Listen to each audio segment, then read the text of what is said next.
First of all, I want to say that I'm speaking as an advocate for the Black student community. And secondly, I'm actually not the one who identified this issue. The students were. I'm just a spokesperson.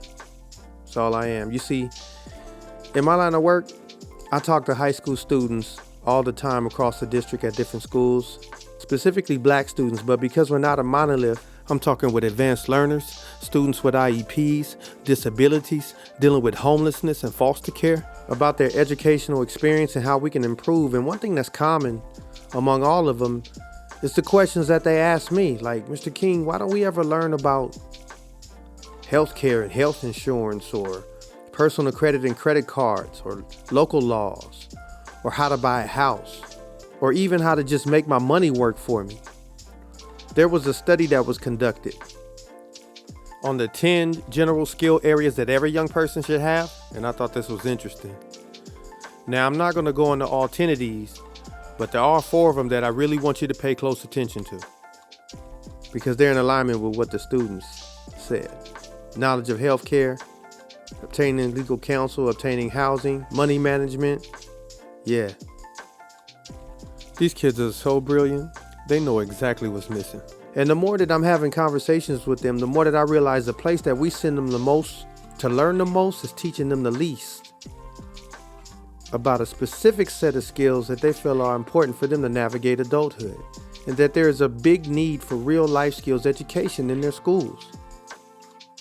Now, how are we defining life skills?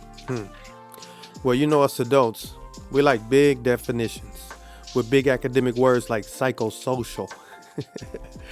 And I'll let you read this. And it's not wrong, but I'm a big believer in elevating student voice. So when I ask the students what life skills mean to them, I get simple answers like skills that I can use in everyday life and deal with life's challenges. Yeah, there it is. Challenges, the big word. Because one thing we underestimate about these youth is how privy they are to what happens in society. And they're very aware of what the adults who look like them had to navigate historically.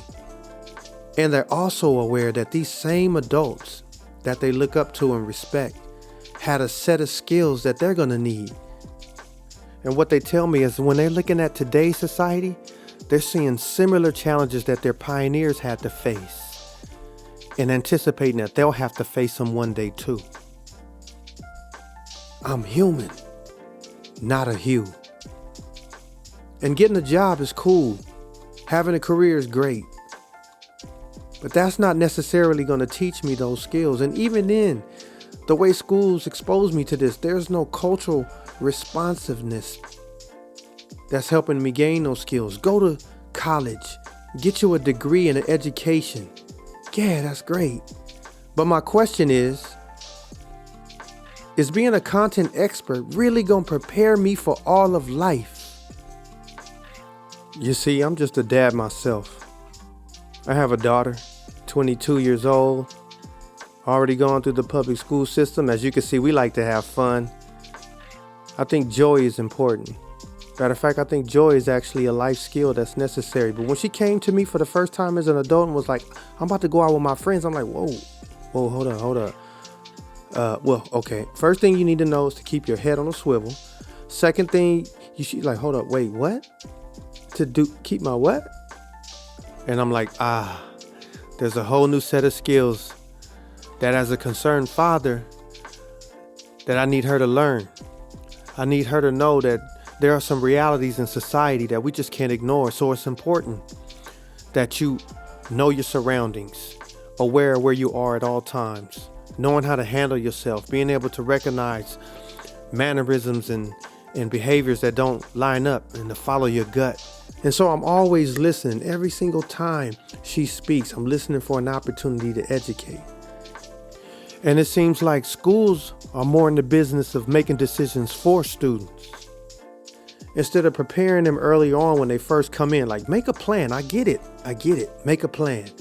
But have those plans include personal goals, so we can hear the foundational needs that can be built upon and serve them in the way that they need to be served. Because here's the thing. Anytime students are not getting their educational needs met at school, that means they're seeking somewhere else to get those needs met. And that may not be a positive thing because it's difficult. Transitioning from adolescence into adulthood is not easy, and that's why mentorship is important. And there are a lot of great mentoring programs out there that teach students how to deal with their adolescence and even be prepared for adulthood. Most of those are off school grounds and happen after school, and those that are on the school grounds are still after school. So they're underutilized. Some parents just don't have transportation to get their students to these programs, or they have younger siblings that their older siblings need to take care of. Got to get dinner ready, got to get homework done. There's just so many factors involved that create barriers to get to these programs. And so if we're serious about really helping our youth, then we have to increase the capacity for access to opportunities to learn. And that's where schools come in. So what can the education system do? There are things they can do. The first thing they can do is have educator representation. Having adults come into the space that not only look like the students, but that come from the same places and experiences that these students come from, that can answer questions and give real life examples and application on how to deal with circumstances and complexities in society. Culturally relevant electives. Another crucial practice. PE and tech and all these things are great, but having programs like this, Kingmakers, manhood development programs. This lesson here is talking about holding the soul, absent fathers, where they're actually learning skills that they probably wouldn't have learned because they didn't have fathers, but they have adults representing. Also, out of school exposure. And what I mean by that is during school time, field trips and stuff, yeah, they have that. And they do have career opportunities, right? But when they go to these opportunities, are they seeing professionals that look like them, that are being successful in their jobs, but can tell them how they got there, what they had to go through to get there? Super important. Empower student councils. We have ASBs, and even some schools even have BSUs. But are we uniting students across schools? Are we really being intentional about being flies on the wall when they're conversing and bouncing ideas off each other? Are we really listening for what the need is to improve on how we educate, to learn more about their learning styles and how we meet their needs?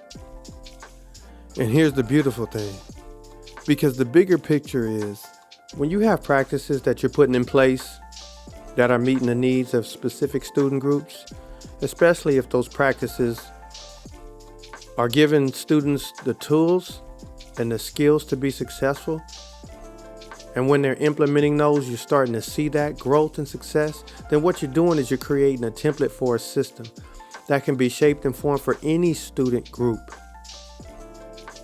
That's called targeted universalism. And now you have other student groups or people groups who are underserved getting their needs met. And then when you got students, staff from all different ethnicities sharing in these ideas and these conversations about the skills that they're learning, now we're fostering a joy for learning.